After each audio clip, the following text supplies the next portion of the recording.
দোর্দণ্ড প্রতাপে ক্ষমতায় টিকে থাকা একজন প্রধানমন্ত্রী এভাবে দেশ ছেড়ে পালিয়ে যাবেন সেটি অনেকে ধারণাই করতে পারেননি। বাংলাদেশের ইতিহাসে ক্ষমতাচ্যুত হওয়ার পর কোনো ব্যক্তি এভাবে দেশ ছেড়ে পালাতে বাধ্য হননি। এবার বৈষম্য বিরোধী ছাত্রদের ডাকে লং মার্চ টু ঢাকা কর্মসূচির সময়ে শেখ হাসিনা ও তার বোন শেখ রেহানা পালিয়ে যেতে বাধ্য হন। এই ঘটনা ঘটার আগে রবিবার রাত এবং সোমবার সকাল থেকে নানা নাটকীয়তা হয়েছে, কিন্তু তখনও শেখ হাসিনা দেশ ছাড়তে রাজি ছিলেন না। তিনি বলেন, শেখ হাসিনা সম্ভবত শনিবারই পদত্যাগ করার সিদ্ধান্ত নিয়েছিলেন। কখন তিনি তেজগাঁও এয়ারপোর্টে গেলেন। আসসালামু আলাইকুম দর্শক মণ্ডলী, আজকের ভিডিওটি অত্যন্ত গুরুত্বপূর্ণ। প্রধানমন্ত্রী শেখ হাসিনা পালিয়ে যাওয়ার পর তাকে নিয়ে কিন্তু নানান ধরনের কথা উঠে এসেছে। ঠিক কি ঘটেছিল শেখ হাসিনা যখন পদত্যাগ করলো, অর্থাৎ 5ই আগস্ট সকালবেলাও কিন্তু শেখ হাসিনা পদত্যাগের পক্ষে ছিল না। তিনি বলেছেন যে আরো লোক বের হলেও তিনি ক্ষমতায় থাকতে চান। এক কথায় বলতে গেলে শেখ হাসিনা দেশ থেকে পালিয়ে যাওয়ার 2 ঘন্টা আগ পর্যন্ত কি ঘটেছিল গণভবনে, সেই বিষয়টি নিয়ে বিবিসি বাংলা একটি প্রতিবেদন প্রকাশ করেছে। সেই প্রতিবেদনে এমন কিছু চাঞ্চল্যকর তথ্য বেরিয়ে এসেছে যেগুলো দেখলে আপনারা প্রত্যেকে অবাক হয়ে যাবেন। তো দর্শক মণ্ডলী, কথা না বাড়িয়ে সেই প্রতিবেদনটি প্রথমে একটু মনোযোগ দিয়ে দেখে আসুন। শেখ হাসিনাকে অনেকেই গত 1 যুগ ধরে আয়রন লেডি বলে বর্ণনা করেছিলেন। গত 15.5 বছর যাবৎ দোর্দণ্ড প্রতাপে ক্ষমতায় টিকে থাকা একজন প্রধানমন্ত্রী এভাবে দেশ ছেড়ে পালিয়ে যাবেন সেটি অনেকে ধারণাই করতে পারেননি। বাংলাদেশের ইতিহাসে ক্ষমতাচ্যুত হওয়ার পর কোনো ব্যক্তি এভাবে দেশ ছেড়ে পালাতে বাধ্য হননি। সোমবার বৈষম্য বিরোধী ছাত্রদের ডাকে লং মার্চ টু ঢাকা কর্মসূচির সময়ে শেখ হাসিনা ও তার বোন শেখ রেহানা পালিয়ে যেতে বাধ্য হন।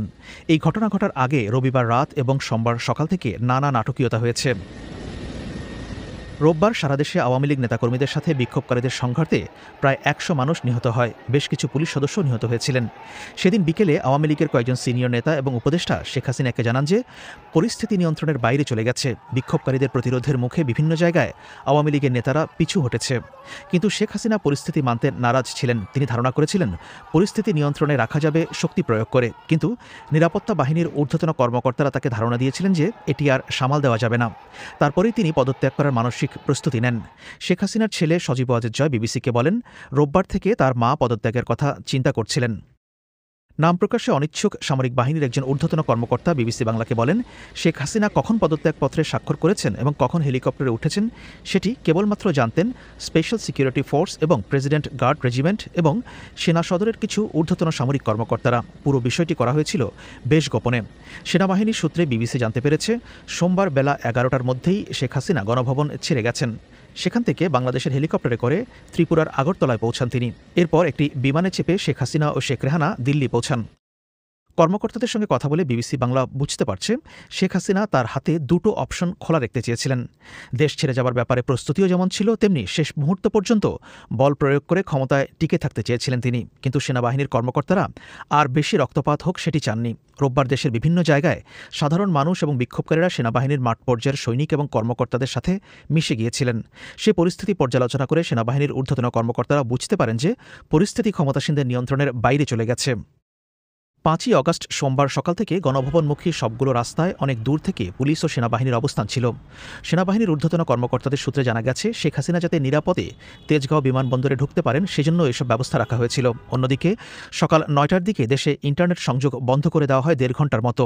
শেখ হাসিনার গতিবিধি সম্পর্কে যাতে কোনো খবরাখবর সামাজিক যোগাযোগ মাধ্যমে ছড়িয়ে না পড়ে সেজন্য এই ব্যবস্থা করা হয়েছিল। শেখ হাসিনা হেলিকপ্টারে ওঠার পর থেকে ইন্টারনেট সংযোগ সচল করা হয়। দৈনিক প্রথম আলো পত্রিকা বলছে, শেখ হাসিনা সকালে 3 বাহিনীর প্রধান এবং পুলিশ প্রধানের সঙ্গে বৈঠক করেন গণভবনে। প্রথম আলো তাদের প্রতিবেদনে উল্লেখ করেছে, নিরাপত্তা বাহিনী কেন পরিস্থিতি সামাল দিতে পারছে না সেটার জন্য ক্ষোভ প্রকাশ করেন শেখ হাসিনা।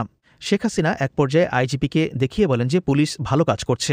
তখন আইজিপি জানান, পরিস্থিতি যে পর্যায়ে গেছে তাতে পুলিশের পক্ষে আর বেশি সময় এরকম কঠোর অবস্থান ধরে রাখা সম্ভব হবে না। এমনটাই লিখেছে দৈনিক প্রথম আলো। ততক্ষণে লাখো বিক্ষোভকারী রাস্তায় জড়ো হয়ে গেছেন। সামরিক বাহিনীর একজন ঊর্ধ্বতন কর্মকর্তা বিবিসি বাংলাকে জানান, শেখ হাসিনাকে জানানো হয়েছিল যে মানুষজনকে বেশি আটকে রাখা যাবে না এবং তারা গণভবনের দিকে রওনা হবেন। সেক্ষেত্রে শেখ হাসিনার জীবন বিপন্ন হতে পারে। শেখ হাসিনা ভেবেছিলেন লং মার্চ টু ঢাকা কর্মসূচি যদি বল প্রয়োগ করে ঠেকিয়ে রাখা যায় তাহলে তিনি পদত্যাগ করবেন না। একই সাথে যদি তিনি ব্যর্থ হন তাহলে দেশ ছাড়ার প্রস্তুতিও রেখেছিলেন তিনি। কর্মকর্তারা বলেন, দেশ ছাড়ার ব্যাপারে ভারতের সাথে আগেই যোগাযোগ হয়েছিল। ভারতের তরফ থেকে জানানো হয়েছিল যে বাংলাদেশের হেলিকপ্টারে করে তিনি যদি আগরতলায় পৌঁছতে পারেন তাহলে সেখান থেকে তাকে দিল্লি নেওয়া হবে। শেখ হাসিনার ছেলে সজীব ওয়াজেদ জয় বিবিসি বাংলাকে বলেন, তার মা দেশ ছাড়তে চাননি, কিন্তু পরিবারের সদস্যরা তার নিরাপত্তা নিয়ে উদ্বিগ্ন ছিলেন। সেজন্য তাকে নিরাপদ আশ্রয়ে যাবার কথা জোর দিয়ে বলেন পরিবারের সদস্যরা।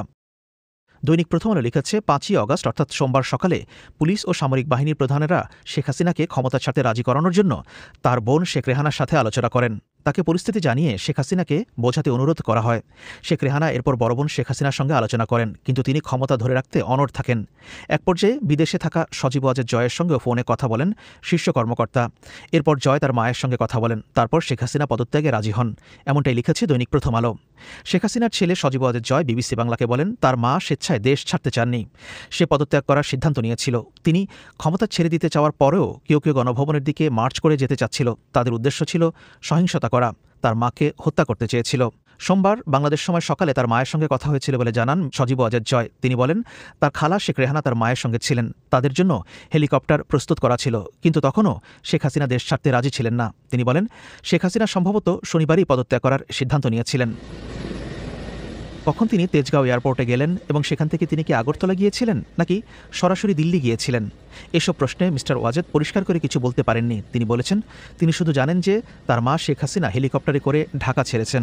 দর্শক মণ্ডলী, আপনারা এতক্ষণ ধরে কিন্তু গণভবনে কি ঘটেছিল, প্রধানমন্ত্রী শেখ হাসিনা পালিয়ে যাওয়ার আগ পর্যন্ত সেখানকার কি পরিস্থিতির সম্মুখীন হতে হয়েছিল, কি কি ঘটেছিল, সম্পূর্ণ বিষয় কিন্তু ইতিমধ্যে আপনারা একটি প্রতিবেদনের মাধ্যমে জানতে পেরেছেন।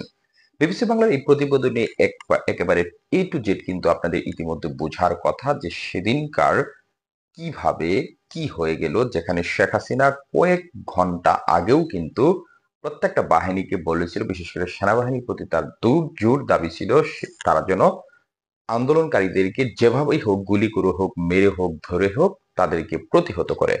তবে সেনাবাহিনী কিন্তু বুঝতে পেরেছিল এবং পুলিশ প্রধানও বুঝতে পেরেছিল যে বাংলাদেশের ছাত্র সমাজ এবং সাধারণ জনগণ যেভাবে চানকারফুল এবং এদিকে উত্তরা এবং বনানী থেকে শুরু করে প্রত্যেকটা পয়েন্ট থেকে ঢাকার মেন জায়গা থেকে জনতার স্রোত যখন গণভবনের দিকে ধাবিত হচ্ছিল সেটা ঘেরাও করার জন্য, তখন কিন্তু সেনাবাহিনী এবং অন্যান্য বাহিনীরা মিলে শেখ রেহানার সাথে বৈঠক করে সজীব ওয়াজের সাথে কথা বলে, তার মায়ের সাথে ফোনে কথা বলিয়ে বুঝিয়ে শুনিয়ে কিন্তু শেষমেশ পদত্যাগ করে তিনি।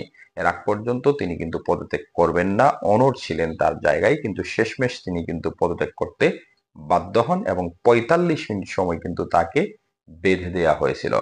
দর্শক মণ্ডলী, যাই হোক, এই বিবিসি বাংলা প্রতিবেদন দেখার পর শেখ হাসিনাকে নিয়ে আপনার মন্তব্য অবশ্যই কমেন্ট বক্সে লিখে জানাবেন। তার পাশাপাশি আপনাদের প্রতি একটি বিনীত রিকোয়েস্ট করবো, সেটি হলো আপনারা যারা অনলাইনে শুধু গুজবের ভিড়ে সবসময় সত্য সংবাদগুলো সবার আগে জানতে চান, যারা এখন পর্যন্ত আমাদের এই বিডি নিউজ 24 চ্যানেলটিকে সাবস্ক্রাইব করেননি, চ্যানেলটিকে সাবস্ক্রাইব করে পাশে থাকা বেল আইকনটি বাজিয়ে সাথেই থাকবেন।